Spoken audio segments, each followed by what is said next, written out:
Welcome to Panels and Borders. I'm Dominic.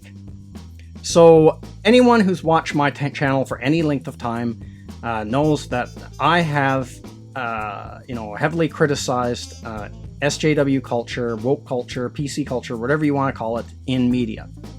So I've criticized stuff like, Star Wars, the new Star Trek Discovery, and all that kind of thing. For the what I would call the intersectional third wave feminist identity politics that are basically put at the forefront of these shows, and in my opinion ruin the shows.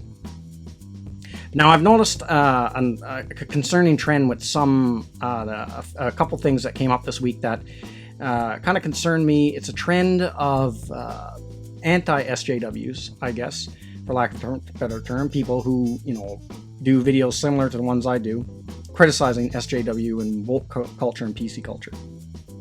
And it's a trend of moving the goalpost. What I mean like that is going after shows that, in my opinion, are not SJW, shows that are horrible and cringy and ridden with radical leftist propaganda, stuff like that. So like they're moving the goalpost. So the first example I seen of that is on the Dave Cullen show.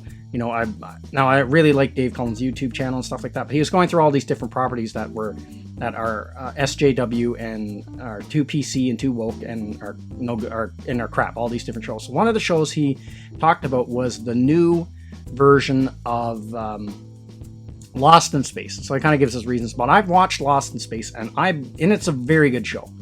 It's way better than Star Trek Discovery. I don't think it's it's an SJW propaganda machine. I think it's a really good show, and it's a show no one's really talking about. I've talked about it on my channel, reviewed the pilot and some of the episodes on my channel, and it is a very solid show.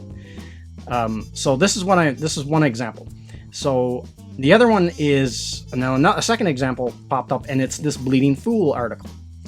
And it's the basic premise of this article. The idea behind this article is that when did it start? All these SJWs in taking over these beloved franchises like Star Trek, Star Wars, Marvel Comics, and then ruining them with their politics.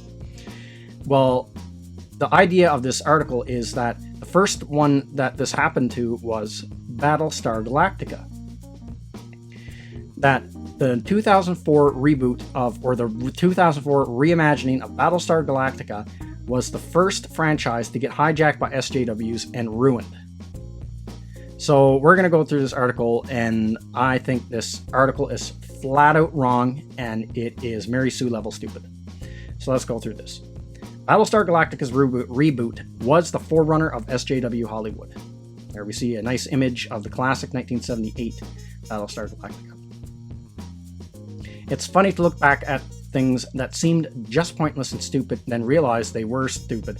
They actually had a point. I'm referring to the reimagining of Battlestar Galactica from 2004. Those of a certain age will remember the monster hit of the 1978, featured in glorious image above, a television juggernaut that drew an audience of, no kidding, 60 million viewers for its debut. An accidental success. It was intended as a one-off miniseries. The show quickly figured out how to use its storyline, adopting a Star Trek-like plot structure, where each episode offers a new planet, new situation, and opportunities for featured guest stars. Yes, it featured a lot of classic TV tropes, but that was part of its charm. Having rewatched it several times, it holds up rather well. One weakness is the special effects, which simply weren't designed for high definition viewing. When the Sci-Fi Channel announced its reimagining in 2003, I was curious and tuned in. It was awful. Okay, so the 1978 Battlestar Galactica, it got canceled not because of low viewership or because it was a bad show. It actually got canceled because it's just too expensive to produce. Each episode was like having to produce basically almost like a Star Wars level special effects film for a weekly TV show. It had very good special effects for a TV show of the day, and that's why it got canceled. And then they did a spin-off Battlestar Galactica in 1980, where they tried to cheap out and scale back to special effects and reuse a bunch of shots and have it based on Earth, and it was really terrible. Anyway, so now let's go on to his criticism of Battlestar Galactica.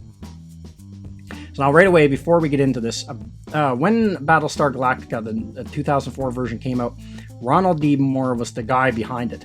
And he was a longtime writer on Star Trek and all that. And so he wanted to get away from Star Trek because he found writing for Star Trek was very restrictive of what you could and could not write about, what you could and couldn't do with characters. So when they took over, did this with Battlestar Galactica, they made it very well known in the marketing of the show that this was not a reboot. They didn't call it a reboot, they called it a reimagining. Because basically what they were doing, they were taking a concept from the 1970s that, died out and didn't get its chance, and they're taking that initial concept and reimagining that concept into this show. So you went in knowing there were going to be a lot of changes. So bring on the sex changes. Primary reason the reboot sucked was that the creative team decided to actually hated the original show. The plotline in the 1978 was that humanity had been treacherously attacked by the evil Cylons under the guise of peace talks. Pearl Harbor-like assault compels the survivors to flee to the only known human outpost in the galaxy, a mythical planet called Earth. In the reboot, people are the bad guys, and they pretty much stay that way. The Cylon onslaught is really our fault anyway. Who are we to judge? That was bad enough, but the producers compounded their criminally bad plots by scrambling the sex and race of primary characters. Supposedly, this was making the show more diverse, but it's hard to see what was gained by transforming Colonel Ty from a dignified, capable black man, Terry Carter, to an alcoholic white one, Michael Hogan. Okay, let's deal with this first. Now, in the original Battlestar Galactica, the Cylons were very two-dimensional villains. They were made by an alien race, and they were just basically like an empire that went across the galaxy conquering races, and they came across the humans and attacked them, and they were after them. So, with the new one, they made it more like a Terminator-style thing. The humans had made the Cylons. It had created AI, and it turned on them. So there was more of a personal connection between the Cylons and the humans. And as for the humans being bad, and no, this is a gross overstatement of the show. The humans just being the bad guys, it was really their fault. What this show did that the original didn't, the original was very black and white. Here are the good guys, here are the bad guys. The Cylons were strictly the bad guys, and the good guys were the good guys. In this, it was a lot more gray. It's a lot more like real life. Like, it was a lot grayer. There's a lot of gray area characters. It wasn't really, this clear-cut situation of these guys are bad, these guys are good. Which made the show a lot more interesting, in my opinion, because it made for, to have more political intrigue amongst the characters and stuff like, because you had certain Cylons that were dead set against the humans and wanted to destroy them, but then you had a lot of Cylons that were sympathetic to the humans and trying to help them, and stuff like that. And then you had a lot of personal conflicts between the humans on the colony ships and stuff too. So it was a lot more interesting, in my opinion, and made the Cylons a lot more interesting characters. And as for the race changes and race swaps, okay, right off the bat, this is the first thing why this show is not SJW. Now, so they took the character of Colonel Ty, who in the original was a black man, and they turned him into a white guy for the reimagining. Could you imagine if you did that today? Could you imagine if you did that today? Could you imagine all the Mary Sue articles popped up? The Twitter would go insane. So no show that was run by a bunch of SJWs would ever take a character that was black or any character that was of any person of color and turn them into a white character. That would never happen. Never. You would only ever see that go one way with an SJW written show. It would always be the white person would be race swapped for a person of color. This would never happen. So right off the bat that they did this goes to show, in my opinion, this is the first big piece of evidence. This is not an SJW show. So let's continue. No gender swap was more devastating than the feminization of Starbuck. Dirk Benedict's performance is a joy to watch, and the role transformed his career. His Starbuck, the real Starbuck, is a cigar-smoking Chad, a braggart, a shirker who nevertheless fights like a lion when he has to. So, what they did in the reimagined Battlestar Galactica in the 2004 series is they reinvented a lot of the classic characters, but they also added in new characters that weren't in the original. So Starbuck, they gender swapped Starbuck into a woman, but now the difference, here's the difference between what they did over at Marvel when they gender swapped all their characters. And the reason why it didn't work at Marvel is because when they gender swapped the characters, they were right out the gate badly written, and they were basically, they were nothing but a vessel for SJW propaganda. It was just all, they were bagged down and weighed down all kinds of preachy politics, and it made the stories unreadable.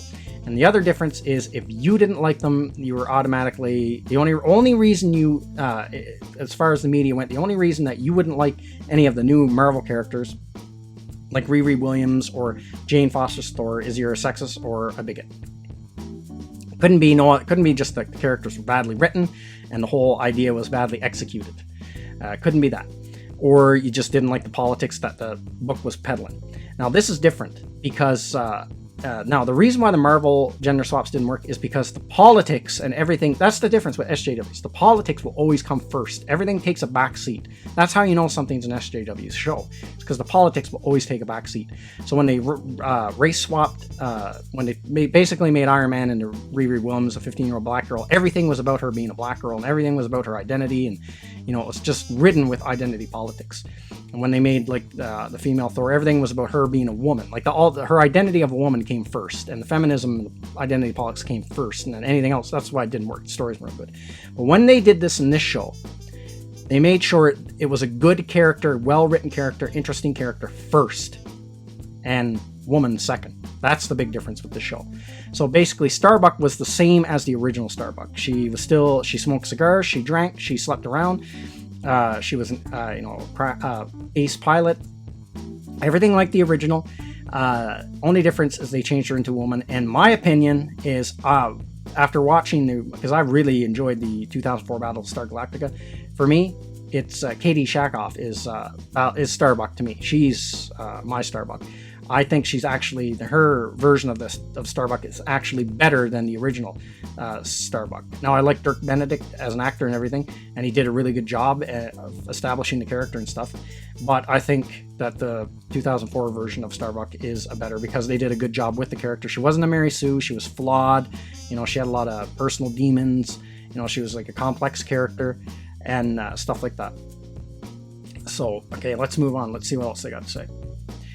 Starbuck is a necessary contrast to the painfully serious, contentious Apollo, Richard Hatch, who carries the burden of losing his mother, younger brother, and wife to the war. His adopted son adds the gravity of the show, but also gave kids like me a highly relatable character. So this is almost like another SJW thing here, where SJWs have to see themselves in media to relate to it. So, this guy, the only way he could relate to the show as a kid is he had to see himself in the show. As a kid. Like, when I was a kid, when I watched the show, I didn't care about other kid characters. So, like, when I watched Next Generation, I didn't say, oh, good thing they got that Wesley Crusher in here, or I wouldn't be able to watch this show. No, I hated Wesley Crusher. He was lame. Like, you watch a show, you want to be like Picard or, Riker. You didn't want to be Wesley Crusher. Like, he was annoying. And same thing was with Boxy when he was the original show. Like, when you're a kid, kids don't like kids. Even if you're a kid, you don't like kid characters. Like, think how many times you've heard this on the playground as your kid growing up, and everyone's playing superheroes. How many of your friends picked, oh, I'm going to be Robin? Like, said no kid ever. So, like, see, this is another thing that's like an SJW thing. They have to see themselves in it. Say, I don't want to see myself in it. I don't care if I'm in it. I just want to see really good, well-written characters. And so anyway, naturally, the SJWs had to destroy that since they hate classically masculine men. Starbuck became a white woman, Katie Sackhoff, and Boomer, Herbert Jefferson Jr., another black man, erased from the show, became an Asian woman, Grace Park. Now, this one makes me laugh. The masculine men. That the show erased masculine men. I'm wondering if this dude is watching the same show I watched. Edward James Olmos played, Commander Adama in this show. Let me tell you, he had enough masculinity to make up for any slack anywhere else in this show. There is no short of masculinity in this show between Admiral Adama, or Commander Adama, and Colonel Tai. I'll give you some examples. Commander Adama in this show like did not put up with any crap at all.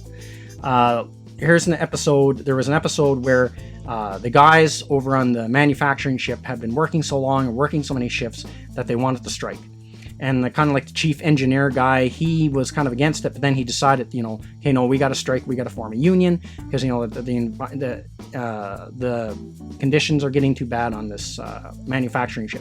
So basically, they stopped production. They stopped production of, you know, the Vipers and ammunition and everything. So, and then they basically go on strike. So how Commander Adama resolves the situation is he tells the you know, the engineer guy, you know, basically he tells him, you're gonna get those guys back to work and you're gonna stop this right now. And the engineer guy refuses. So he orders his men. He said, take the engineer's wife, who's in the show, her name was Callie. She was like a nice, sweet, innocent girl. He said, I'm going to take your wife, I'm going to put her up against the wall, I'm going to have my men shoot her right now unless you do what I say. So the guy freaks out and he says, what the hell, you can't do that. And he says, listen, he said, I'll take 10 people like your wives. He said, I'll line them up against the wall and I'll shoot them. He said, to get that refinery going. Because if we get attacked by Cylons, we need ships, we need ammunition. He said, I'm not going to sacrifice the fleet for this strike or anything else. So there you go. Like, how much more masculine than that? He didn't take any crap. And so basically, you knew when he drew the line in the sand in this show, you did not cross it. So they ended up resolving the situation in the show, but the commander just basically made it known, hey, listen, you stop this or I'm going to blow your wife away. That's the kind of, he would do things that Captain Kirk and Picard would never dream of doing. There's another episode where he goes up again against the same engineering guy, the engineer, the chief, where they're kind of having a big boxing match because they're, you know, basically the Battlestar Galactica is like a naval vessel. So what they do is all the officers, basically they go out and they have a big boxing tournament and they can call out other officers, hey, I want to fight you, I want to fight you. And basically what it is to blow off steam and relieve tension on a ship, working on a ship together. So, you know, the commander asks the engineer guy, the mechanic guy, you know, how are repairs on the Vapors going? And he goes, oh yeah, no, it's coming along. We're getting around to it. So he kind of notices that discipline on the ship is falling apart. It's kind of sliding back. People, you know, because they're not a civilization anymore. So the commander, you know, gets in the ring, Commander Adama, and he challenges the mechanic guy, the chief mechanic, into the ring. He says, get in the ring. And so they get in the ring, and he goes for it. He starts pounding on this mechanic guy. The mechanic guy thinks he's joking, but no, he's serious. He's out for this guy's blood. He's seriously fighting. So they have a knockdown, drag-out boxing match. Now the commander ends up getting the crap beat out of him by the mechanic guy. Then at the end of it, he makes a speech that basically they can't afford to become lax. They can't afford to, you know, slide like that because of the situation that they're in. And he says something in the show. He says, when you fight a man, you're not his friend. So basically he says, we have to take this situation serious. So I mean, how much more masculine can you get than that? I mean, he was an extremely masculine figure. He was like it's basically like they had Charles Bronson from Death Wish as their commander in the show. So this is completely false. And then he goes, wait a minute, didn't the diverse reimagining leave any prominent black cast members? Not that I can see. Okay, well, yes. See, that's completely wrong. It introduced a black character, but it was a brand new character. It was the character of Duwala, and it was a woman, and she was, in this version of Battlestar Galactica, she was in love with Apollo and ended up marrying him. But then, unfortunately, you know, as in the final season, she ended up committing suicide. But she was a black woman, and she was a prominent character, so he's completely wrong. Like, is he even watching the same show? West Wing in Space. The original version of Battlestar Galactica was primarily an adventure show that featured some classic sci-fi concepts, fire in space, for example, but also a number of moral themes. A special emphasis was placed on the ties of family and friendship, which makes sense given that humanity is on the brink of extinction. Thus, the arch-villain of the show is a man who betrays his people. Count Baltar, played deliciously by John Colicos. By contrast, the rebooted version, Dr. Gaius Baltar, James Callis, who seems to be a complete dope, entirely ruled by his hot Cylon girlfriend. Now, there's something in here that's going to show that this is not an SJW show. Okay, in the original Battlestar Galactica, Count Baltar was a Weasley traitor. In the new one, basically, he was a Weasley traitorist too. But he didn't... In the original, he was just kind of like an evil guy for the sake of being evil for no reason. He just betrayed the human race. And then the Cylons rewarded him in the movie by, chopping off his head, but then they kind of retconned that out for the series. Now, in the new one, he ends up unknowingly giving all the defense codes and everything to the Cylons and causing the Cylons to get in there and get the jump on humanity, which he spends the whole series like trying to cover that up. And now, talking about his hot Cylon girlfriend, this is another thing, is the character of Six is a character that would not fly in an SJW TV show, because she's a beautiful woman who uses sexuality to manipulate the males in the show. You would not see that in an SJW show at all. And the other thing is, Gaius Baltar in the reimagined version, he was like kind of like this. He wasn't like a black and white evil character. He was like a Weasley guy who was, a coward, but really trying to really looking out for himself. And basically, he ends up surviving, but he kind of has a good, character arc where he kind of ends up becoming a good guy by the time the series ends. The focus of the reboot was a swirling set of intrigues by people who actively disliked each other. There is zero sense of military professionalism or camaraderie on the later Galactica, only a collection of derelicts vying for power and having clandestine affairs. Okay, well, he's wrong about that, because I just talked about the episode where Commander Adama seen that discipline on the Galactica was sliding, so that's why he brought the mechanic guy into the ring and they had a boxing match. And it was a serious boxing match. So that's wrong right there. Part of the paranoia is the knowledge that Cylons have not only learned to infiltrate human society, their agents don't even know they're Cylons. As the show bogged down into a tiresome and heavy-handed allegory of the Iraq War, the writers increasingly turned to guess who's not really human plotlines. It created a monetary sense of tension, but ultimately destroyed a great deal of character development in the process. I disagree with that. I think that was a really good hook the show had, trying to guess who the Cylons were and who the Final Five was. And the characters they picked to become the Final Five actually really developed those characters and brought those characters to a whole new level. And as for the Iraq War, yes, it was an allegory. It wasn't blatant. This is the other thing about that makes it not SJW. So SJWs are, especially Marvel Comics, they're famous for not knowing how to do allegory or not knowing how to make anything symbolized. So when they do, that's why their comics are so hard, or their stories are so hard to take, because they don't hide things in allegory, they don't symbolize things, and it's very one-sided. It's very partisan. So, like in Border Town, the bad guys are Trump supporters. Like, it's just blatant. Like, it blatantly hates Trump supporters. Or the bad guys are the cops. You know what I mean? It's like there's no, there was nothing like that in this show. Yes, the Iraq War was, going on at the same time this was happening. So, the United States was basically occupying Iraq. So, and as for they did an arc where the colony ships kind of split in half. Some people decided they found this planet. It wasn't very hospitable, but some of the colonists decided we're going to stay on this planet. And the rest of the fleet decided, no, we're going to continue searching for Earth. So they set up a colony called New Caprica on this really, rocky planet, and the Cylons show up. And they're stuck there in this, fledgling colony with the Gaius Baltar as the president. And now they get occupied by the Cylons.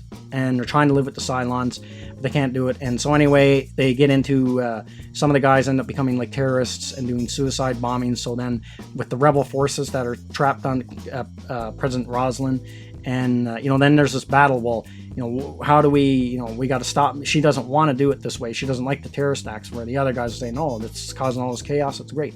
So you got this like battle of ideologies in the rebel side or whatever. It was a really good episode, and it was only like a few episodes long in the whole, New Caprica storyline. And that was the one that was most like the Iraq War, because at the time the United States were occupying Iraq. But it was, if it was an SJW, they would have just made it the Americans, like, you know, the American forces. So it's not even the same thing.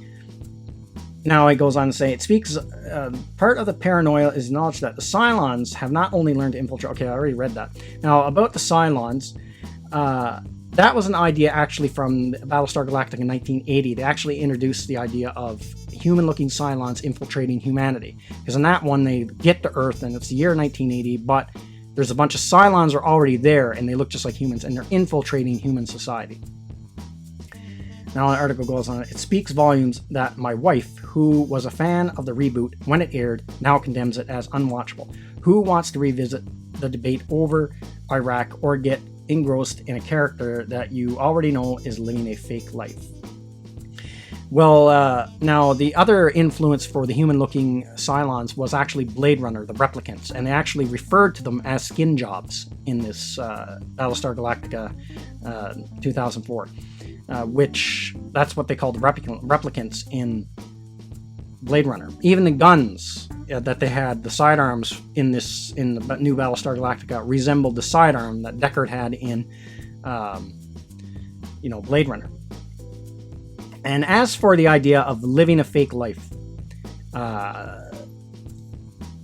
so then you wouldn't be able to rewatch The Matrix, or you wouldn't be able to rewatch, any kind of movie like that, or you definitely wouldn't be able to read any Philip K. Dick, because he dealt heavily in fake realities and living fake lives and not knowing who you really are and finding out your reality around you is a lie, stuff like that. So that's the other thing this show had. It had that Philip K. Dick feel to it, because you had people who had basically lived their whole lives thinking the reality was one thing, only to discover that it was something else, and they were living a false reality. So to me, that isn't that's not a negative point against the show. I think that's actually a positive for the show. It really had an interesting philosophy behind it. Now here's the other thing. It's that's going to make this show different from an SJW show. Now there's a video that was done. I forget the guy's name. I'll just put a link to the video in the description below. But basically, he described the differences. He took two books, Jawbreakers and Black. Now, Black was written by a well-known SJW writer. I forget his name. And then the other one, obviously, Richard C. Meyer. And decide, well, what is what's the difference? So he goes through two books, and he gives out the positives of both books. Then he goes to the other guy's book, and he says, well, see, this is where his book falls apart, his story, because his politics will always come first. That's how you know an SJW story. So even if they have to break the logic of their own imaginary world to push their politics, they'll do it. So that's why it takes you out of the story. So in the story Black, it's basically, the story is black people in America have superpowers, but white people don't. So there's this girl who is adopted by a black family, and she discovers she has all these amazing superpowers, like Superman level superpowers. So she goes around doing all this good stuff, and then her sister comes from the future, and it turns out she's from the future too. So her sister comes back now, she's going to take over the planet, and she tells her, no, we got to do this because in the future we become enslaved to white people again. And then they end up having a big battle, and now in the comic they have like Superman level superpowers, so they're both out of this world powerful, and they're like pounding each other. So he goes on to point out, now the problem with this, if black people get enslaved again by white people in the future, but in this guy's world only black people have superpowers, so how would that be possible? It wouldn't be. It doesn't make sense. But see, he doesn't care about that because his politics comes first, his story comes second. That's how you can always spot an SJW story. That never happened. Everything they did in this show was for the betterment of the story and pushed the story forward and was for the story. And the other thing that they did, like, I'll give you an example. That was an example from an SJW piece of content about the black people having superpowers. So there's a specific episode in this that dealt with abortion. So basically, in the colony, the Gemini colony in this show, the abortion's illegal in the Gemini colony. So one of the girls from the Gemini ships, she sneaks over to the Galactica and tells the doctor she wants to have an abortion. She's pregnant. So anyway, then this causes a big, stink within the fleet. The Gemini people, they want their person back, and you know, they're against this abortion and all that. Which the President Rosalind, she's pro-choice, stuff like that. So you know, she, you know, so but they're in a unique situation. Humanity's, you know, on the verge of extinction. So she's talking about, you know, she's always believed in the rights of a woman to choose and all this kind of thing. And then Commander Adama speaks up and he goes, well, that's true, but remember what you said to me when all this started, is that we better start having babies. So the president makes a decision. She decides, okay, this one girl, they give her, you can have your abortion. But then after that, she makes a fleet-wide announcement and says, abortions are illegal in the fleet. We can't, our numbers of humanity are too small, and we cannot afford to, you know, any of this. We have to start having children. And she outlaws abortion. So it put a really interesting twist on the whole abortion topic. You know, what do you do when you're in that situation? So now, if that was an SJW show, there's no way they would do that. There's no way. It would always turn out, even if it meant breaking the logic wall, you know, but there would be no logic to that, but it would be a totally 100% pro-choice episode. And that decision, and an episode would have ended with the girl getting her abortion, and then, you know, then the president would pass a law that now all the people on the Gemini colony, you know, no matter what the Geminis said, they can all get abortions now, and she would overrule them, and that's how the episode would end. Even though they're on the verge of extinction, the pro-choice thing would still have to come out on top, because that's what their politics are. Remember, their politics always comes first. This one, it dealt with a political issue, you know, hot topic, but they didn't let their, obviously, if they probably, most likely, most of them are pro-choice, but even that, with that said, they didn't let their own personal politics break the logic of the episode. So there you have it. As far as I'm concerned, this is a completely way off base article, and I disagree with it 100%. Now, I know this is kind of a long video, but there was a lot to pick apart in this